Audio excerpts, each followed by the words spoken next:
Olá pessoal, neste vídeo vamos continuar falando sobre como descrever a dinâmica de uma partícula em referenciais não inerciais. Beleza? Depois de ter calculado no vídeo anterior esta equação aqui, que é uma das ferramentas importantes para fazer esta descrição, tudo bom? Que esta, em particular, esta equação o que representa é como se relaciona a taxa de variação de um vetor V num referencial sigma', que vai ser esta, né? O qual está em rotação com velocidade angular ômega, com a taxa de variação desse mesmo vetor num referencial inercial. Beleza? Então, agora vamos focar no caso particular em que temos uma massa pontual. Vamos por enquanto apagar aqui isto, a qual se está movimentando no espaço, beleza? Obedecendo as leis de Newton, beleza? Então ela vai descrever uma determinada trajetória, como por exemplo esta linha vermelha aqui, tudo certo? E nesse instante de tempo t, esta massa ela está sendo observada por este referencial, por este observador inercial, beleza? O qual vai estabelecer que esta massa pontual vai ter um vetor posição R, que está representado por esta seta azul, beleza? Mas também esta massa M também está sendo observada, também está sendo estudada desde este outro referencial. Está sendo estudada por este outro observador vermelho, que em geral vai ser um cara não inercial. E então, do ponto de vista deste cara, esta massa M vai ter um vetor posição que vai estar representado por esta seta vermelha, tudo bom? E que vou chamar de R', beleza? Então, este vai ser o vetor posição desta massa de acordo com este referencial não inercial, que está preso aqui neste asteroide, beleza? Neste corpo rígido. E também é conveniente definir o vetor posição deste cara, ou seja, o vetor posição deste centro aqui, em relação com este observador inercial, beleza? Bom, e em geral este centro aqui ele é o ponto de rotação. Este é o ponto, digamos que onde passa o eixo de rotação nesse instante de tempo t. Ou seja, nesse instante de tempo t, este cara vai ter uma velocidade angular ômega, que vai definir um estado de rotação em relação a um eixo que passa por este ponto, olha, que vai estar ao longo desta linha amarela, tudo bom? Beleza, então este ponto, que vou chamar de O', para diferenciá-lo desta origem O, vai ter um vetor posição RO', beleza? Que vai ser representado por esta seta azul também. Observem que estas setas na cor azul estão representando os vetores de posição em relação com este referencial inercial, azul. E estas setas vermelhas, esta seta vermelha em particular vai representar a posição em relação a sigma', ao referencial não inercial, beleza? Então, azul significa inercial e vermelho significa não inercial. Certo? Beleza. Agora, a primeira observação elementar que podemos fazer é que aqui, graficamente, certo? Está ilustrado uma soma de vetores, beleza? Se vocês lembrarem o método gráfico de soma de vetores, vocês podem observar que, olha, este cara, certo? R', mais este outro cara, R', vai dar como resultado este outro cara aqui, R. Tudo certo? Ou seja, podemos escrever isto aqui, podemos escrever R igual a R' mais RO', beleza? E então, se agora calculamos a derivada em relação ao tempo nesta equação, ou seja, se aplicamos o operador derivada em relação ao tempo sobre esta equação, tudo bom? Ou seja, vamos aplicar este operador que aparece aqui nesta equação, beleza? Este cara, vocês podem interpretar esta coisa como um operador, ou seja, vamos a calcular a taxa de variação em relação ao tempo, certo? Desde o observador inercial, certo? Em relação ao observador inercial sigma. Então, vamos ter como resultado esta equação aqui, tudo bom? Então, simplesmente estamos aplicando este operador, certo? Em cada dos termos desta equação. Beleza? Bom, e agora para simplificar um pouco a notação, vamos fazer algumas definições.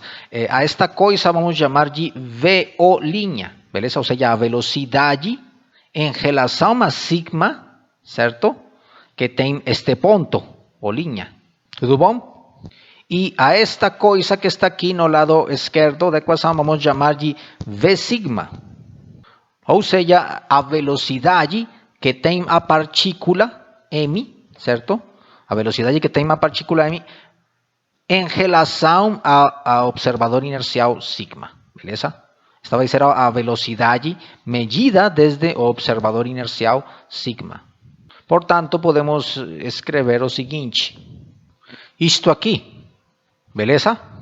V sigma igual a este negócio mais VO'. Beleza? Depois de definir estas coisas aqui, depois de estabelecer estas definições, podemos escrever isto. Agora, só deixe-me mudar aqui a ordem destes termos para que fique mais bonitinho. Pronto. Bom, então, observem este termo aqui. Aqui o que temos é uma taxa de variação calculada desde o referencial inercial, certo? Mas essa taxa de variação ela se refere a um vetor, olha, que é calculado desde o referencial sigma linha, ou seja, este R', ou seja, este cara que está aqui, certo? Que é um vetor vermelho. Então, digamos que para unificar, por dizer de alguma forma, unificar a descrição dessa taxa de variação, olha, porque aqui está misturado. Aqui nesta equação está misturado. Temos a taxa de variação em relação com o referencial inercial, como o referencial azul, de uma coisa que é vermelha, né? Tudo bom? Então, vamos unificar, então, com esse termo, eu quero dizer, vamos descrever isto, olha, em termos da taxa de variação em relação com sigma linha, em relação com o observador inercial. Não inercial, desculpa, em relação com o observador não inercial. Tudo bom? Então, para isso, vamos usar esta equação, certo? Esta equação que está aqui. Para isso a gente fez a dedução desta ferramenta, tudo certo? Ou seja, podemos escrever isto aqui, beleza? Esta equação aqui embaixo, porque esta coisa, certo? Equivale a isto que está aqui, tudo certo? Então, dessa forma, olha, esta descrição que estava misturada antes, porque aqui estava aparecendo este cara aqui vermelho, descrito através da variação em relação a este cara azul, certo? Agora vamos ter este cara vermelho, certo? Descrito desde o referencial vermelho. Tudo certo? Então, digamos que aqui já temos unificado então esta descrição aqui.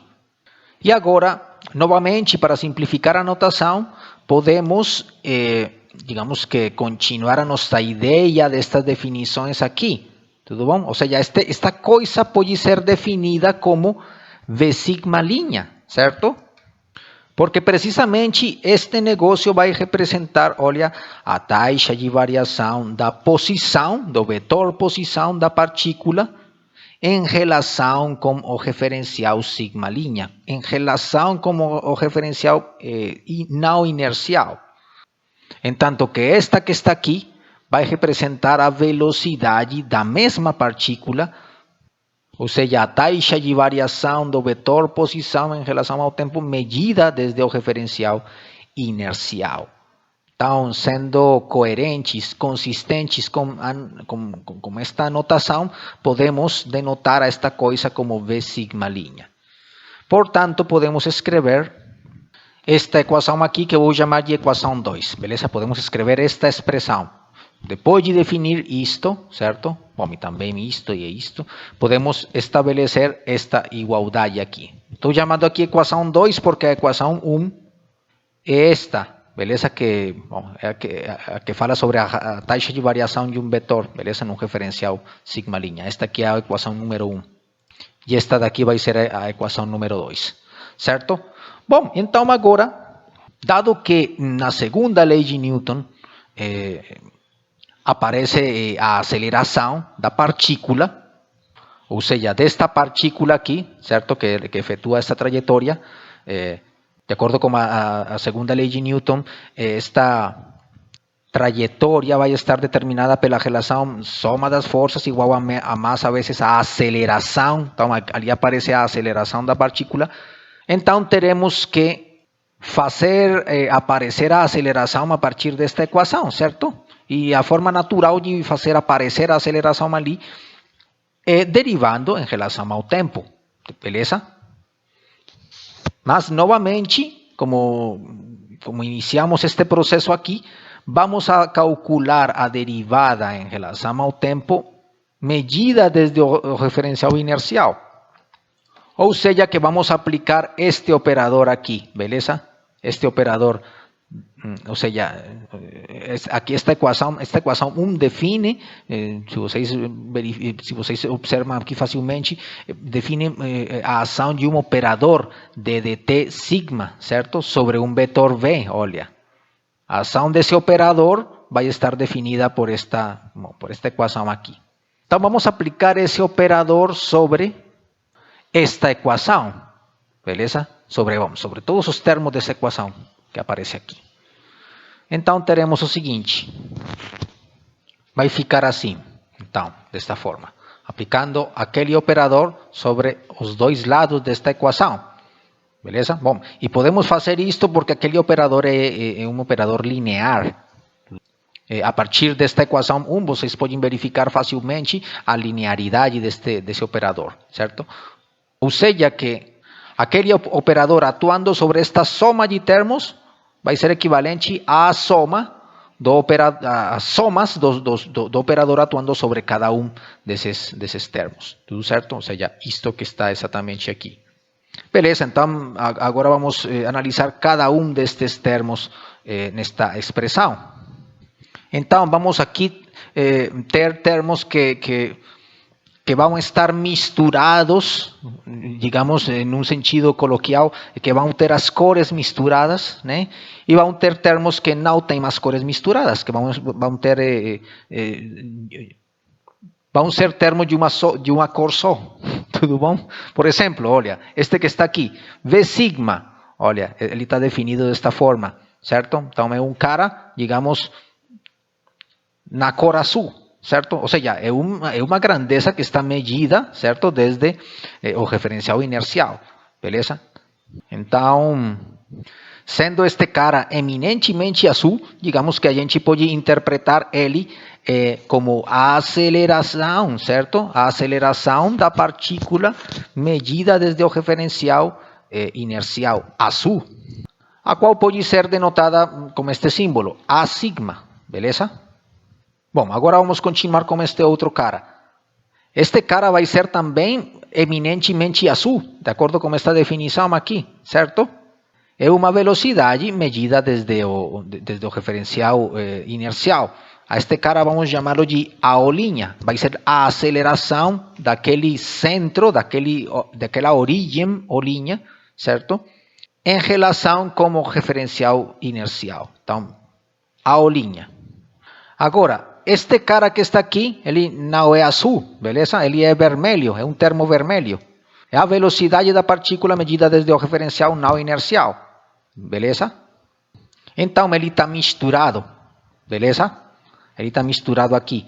Então, digamos que precisamos modificar ele, usando a mesma equação ali, de tal forma que fique tudo vermelho, tudo certo? E a este cara, por enquanto, vou denotar, vou chamar este negócio como o termo número 1, certo? Desta expressão, o termo número 1. E esta coisa vai ser o termo número 2, que, como vocês podem observar, é um termo também de cores misturadas, certo? Este cara R', ele vai ser vermelho. Porque lembremos que R' vai ser este vetor aqui, certo? A posição da partícula medida desde o referencial não inercial. Então, vamos ter que trabalhar sobre estes termos T1 e T2, certo? Por enquanto, vou nomear esta equação como a equação número 3. E então, vamos começar com este cara, como termo T1 da equação 3, beleza?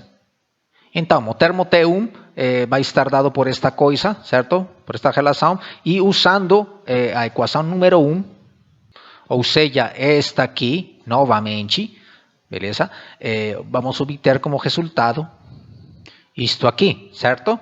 E então observamos que já está tudo unificado, né? Estão todos os termos na mesma cor. Então deixamos desse jeito. Agora, vamos como termo 2, este cara, T2, que é este aqui, certo? E novamente usamos a equação 1, cujo resultado então vai ser isto aqui. Tudo certo? E novamente observamos que tudo fica na mesma cor. Portanto, podemos agora introduzir estas expressões do T1 e do T2 na equação 3, certo? Então, teremos A sigma igual a AO', tudo certo? Isto aqui, A sigma igual a AO', mais o termo 1, que vai ser este aqui, beleza? E aqui vamos aproveitar para introduzir a notação de que esta coisa é A sigma', tudo certo? Ou seja, a aceleração da partícula medida desde o referencial sigma', certo? Então, aqui a gente pode escrever mais, então o termo 1 vai ser A sigma', mais ômega, produto vetorial com V sigma'. Beleza? Este cara aqui vai ser então o termo T1. Agora falta somar o termo T2, mais, então, esta coisa aqui, certo? Que vai ser, olha, aqui temos a derivada em relação ao tempo desta coisa, então a gente usa a regra de Leibniz, certo? Ou seja, a derivada de um produto. Ou seja, olha, isto aqui, certo? Estou aplicando a regra de Leibniz aqui, mais o termo que está sobrando, que vai ser este, certo? E agora, neste parênteses, é fácil observar que esta derivada de ômega em relação a t, a gente chama de, lembremos o vídeo anterior, este negócio vai ser a aceleração angular, o vetor aceleração angular, que estamos denotando como alfa, certo? E este outro termo, olha, este outro termo vai ser simplesmente a mesma V sigma', certo? Porque, olha, é a derivada de eje em relação ao tempo desde o referencial sigma', certo? Então, esta coisa vai ser o V sigma'. E agora, aproveitando aqui que estamos neste termo, olha, quando a gente escreve velocidade angular aqui, esta velocidade, desculpa, aceleração angular aqui, não interessa se é em relação ao sigma' ou em relação ao sigma. Lembremos que este vetor ômega tem essa particularidade, né? Que vai ser o único vetor que fica, cuja variação vai ficar equivalente tanto num referencial inercial como num referencial em rotação, certo? Bom, como esse referencial em rotação que a gente está usando, ou seja, esse referencial que tem essa velocidade angular, sim? Então, este alfa não interessa, ou seja, a gente pode deixar simplesmente assim, sem especificar que ele é medido em relação a sigma ou sigma', precisamente porque é indiferente. Bom, então, tendo em conta tudo isto, podemos então agora escrever esta expressão aqui, beleza? Observemos que estes termos, este cara e este outro, são iguais, então vamos se somar, portanto vamos ter isto aqui, beleza? Somando estes dois caras, que vai aparecer este 2. E finalmente, para que esta equação seja escrita de uma forma mais amável, vamos redefinir a notação. Agora vamos chamar a este A sigma de A, beleza? Na cor azul. Vamos reiterar que esta vai ser a aceleração da partícula medida desde o referencial inercial, certo? Bom, este AO', vamos continuar denotando da mesma forma. Mas, novamente, usando a cor azul, certo? Este A sigma linha vamos denotar aqui como A linha na cor vermelha. Agora, este B sigma linha vai ser, então, B linha na cor vermelha também. E, finalmente, este A linha, vamos continuar denotando da mesma forma, mas frisando no fato de que ele é medido em relação ao referencial não inercial, ou seja, na cor vermelha. De tal forma que agora esta expressão adota a seguinte forma. Essa. E, finalmente, se multiplicarmos esta equação por m, ou seja, o valor da massa pontual que estamos descrevendo, podemos fazer automaticamente a relação, beleza, com a segunda lei de Newton, certo? Porque aqui neste lado esquerdo vai aparecer m vezes a, o qual equivale a soma das forças que atuam sobre a partícula, né? Usando a segunda lei de Newton. Bom, beleza. Então, multiplicando por m a equação, vamos obter esta expressão, certo? E, como já tinha falado, esta parte aqui é equivalente, de acordo com a segunda lei de Newton, a somatória, né? A soma das forças que atuam sobre aquela partícula.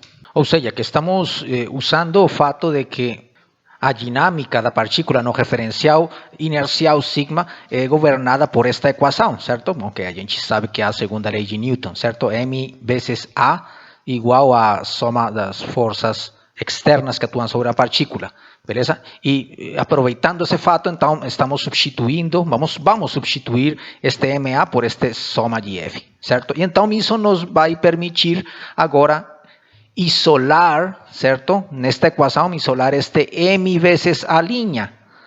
Tudo bom? Ou seja, a gente vai escrever uma equação similar a esta, certo? Mas para o referencial vermelho, para o referencial não inercial. Ou seja, a gente vai isolar o m a linha daqui, desta equação. Ou seja, todos estes termos vão passar para este outro lado negativos, né? Certo? Estamos aqui. Esta expressão aqui. Este vai ser o resultado, então, de isolar m vezes a linha, certo? E só por questões de estética e também por costume, aqui este menos a gente pode transformar num sinal mais, usando a propriedade de anticomutatividade do produto vetorial, aqui nestes termos, beleza? Então, se a gente escrever, por exemplo, V' produto vetorial com ômega, ou seja, invertir a ordem, então este termo vai ficar negativo, vai ficar com sinal, com sinal oposto, certo? Com sinal menos. Com este menos vai ficar mais, beleza? E assim também para estes outros termos. Então, podemos reescrever esta expressão da seguinte forma. Esta expressão, beleza? Vai ficar, a gente pode escrever então m vezes a linha como uma combinação destes termos. Então aqui observamos que temos por uma parte, olha, as forças, a soma de todas as forças que atuam sobre aquela massa pontual e que podemos identificar mediante a interação dessa massa com alguns outros corpos do exterior, né? Bom, realmente com todos os corpos que estão interagindo com essa massa m, beleza? Do ponto de vista da física newtoniana, as forças que se encaixam aqui dentro desta soma são forças à distância e aquelas que são chamadas de força de contato, beleza? E então as forças à distância são aquelas que conhecemos como a força da gravidade, a força eletrostática, bom, enfim, a força eletromagnética, enfim. Bom, e as forças de contato são aquelas que estão associadas ao contato direto com outros corpos, sei lá, a força elástica, por exemplo, a força normal, força de atrito, enfim. Todas aquelas forças que a gente pode identificar facilmente como sendo causadas por outras entidades externas, né, a esta massa M. Aqui estão encaixadas todas essas possíveis forças ali. E por outra parte, então, aparecem estes outros termos, estes 1, 2, 3 e 4 termos aqui, que vocês facilmente podem observar que tem, obviamente, unidades de força também, e que podem ser interpretados como forças. Realmente acostumado a interpretar estes termos como forças, mas não da mesma natureza que estas que estão aqui. Estas forças são chamadas de forças fictícias, ou também são chamadas de forças inerciais, simplesmente pelo fato de que elas surgem pelo efeito da não inercialidade do sistema de referência em que estamos usando para descrever essa dinâmica, beleza, da massa M. Bom, e também são chamadas de forças fictícias porque elas não podem ser associadas com algum corpo no exterior, beleza? Elas não correspondem à interação desta partícula, dessa massa M, com alguma coisa que esteja no exterior. Essas forças aparecem por conta de que aparecem estes termos aqui, né? Este V, linha, bom, estas combinações aqui, este ômega, enfim, todos esses termos que aparecem pelo efeito do particular estado de movimento desse referencial, certo? Mas elas não são fictícias no sentido literal, ou seja, elas realmente existem, podem ser medidas, né? Se a gente estiver num sistema de referência não inercial, beleza? Como é o caso da Terra, especificamente, o planeta Terra é um sistema de referência que estritamente é não inercial, por ele estar em rotação contínua, beleza? Então, estas forças aqui em particular, esta daqui, também o efeito dessas forças pode ser medido, né? Pode ser detectado fazendo experimentos, beleza? Bom, em particular, esta força, este termo que está aqui é conhecido como força de Coriolis, enquanto que esta daqui é conhecida como força centrífuga. E finalmente esta outra é conhecida às vezes em alguns livros, é chamada de força de Euler. Esta outra, que também aparece ali registrada, como ela não tem, bom, que eu saiba, né, não tem alguma denominação em particular, mas bom, também é uma força fictícia, né, uma força de inércia que aparece ali. Bom, então, em resumo, podemos dizer que a dinâmica de uma partícula de massa m num referencial não inercial está descrita por esta equação, ou seja, um tipo de generalização da segunda lei de Newton, né? Onde aqui devemos adicionar, né, estes termos chamados de forças fictícias ou forças de inércia, beleza? As quais estão definidas através dessas equações que estão aqui embaixo. Em particular, esta aqui vai representar a força de Coriolis, esta aqui vai representar a força centrífuga e esta daqui a força de Euler. Beleza? Já no próximo vídeo, no seguinte vídeo, vamos entrar um pouco nos detalhes sobre os efeitos, né, de cada uma destas forças que temos aqui, sobre cada uma dessas forças de inércia ou forças fictícias.